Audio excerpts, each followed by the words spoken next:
Thank you, sir. Administrator Stanislaus, on the topic of liability, there are some that would claim that local governments are left unprotected by surplus liability defenses and exemptions due to how they acquire the site. Even properties acquired through tax delinquency may not be exempt if local government took voluntary steps in a tax delinquency process. However, if EPA has taken action to address this over the years, or have you come up with some remedy for this? And if so, what specifically has been taken, what actions has EPA taken to ensure that these protections rather, do not have the chilling effect on some of the groups they warn of? Yeah, I mean, we've taken the liability protections set forth in the Brownfield law and provided further guidance of that and provide clarity that municipality can acquire either voluntarily or involuntarily as long as they do certain kinds of due diligence actions. We also understand that there may be a need for more to provide that certainty, because none of us want properties to be lying idle, even for the perception of liability. So we welcome further engagement with you all as well as communities around the country, what more we can do to, one, better communicate how they can protect themselves from liability, but if there's more that we can do. But do you communicate that with either the Conference of Mayors or the Governors Association so that they understand that this is something you have been addressing, and somehow some of the smaller communities that have no way of being able to further look into the issue may be able to garner information to help themselves? Yeah, absolutely. In fact, in September, if I invite all the members to attend, we're having a Brownfield conference, and one of the things that a number of communities around the country are going to explain how they've managed liability, how they've been able to underwrite projects to enable success. Is this going to be live streamed? I don't know.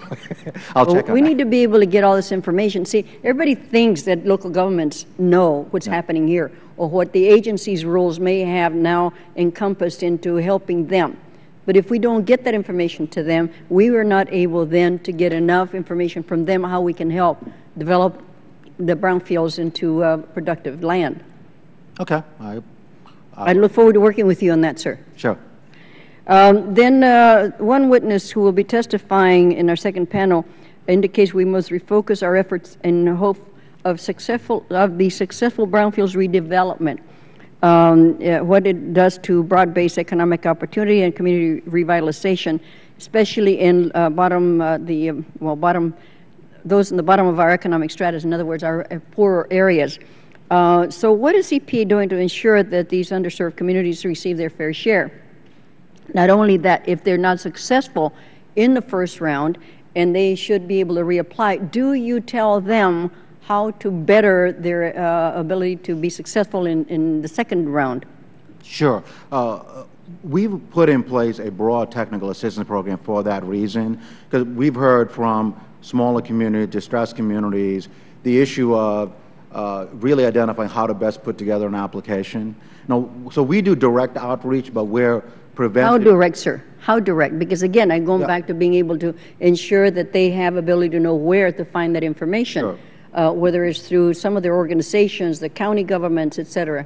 And that's the issue I'm trying to get across, is getting more openness to the process. Yeah, everything from engaging, be it the National League of Cities or the Conference of Mayors and local community groups, but we also, through our technical assistance providers, conduct workshops around the country.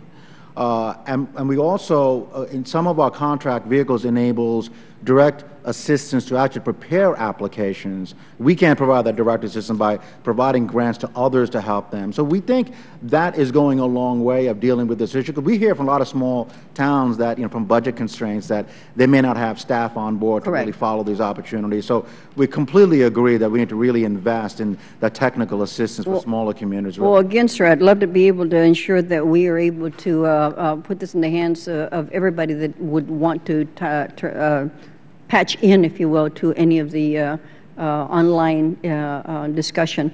Then the other area was, and I think you just touched on that, that there are areas where DOT helps out in the Brownfield programs and some other agencies.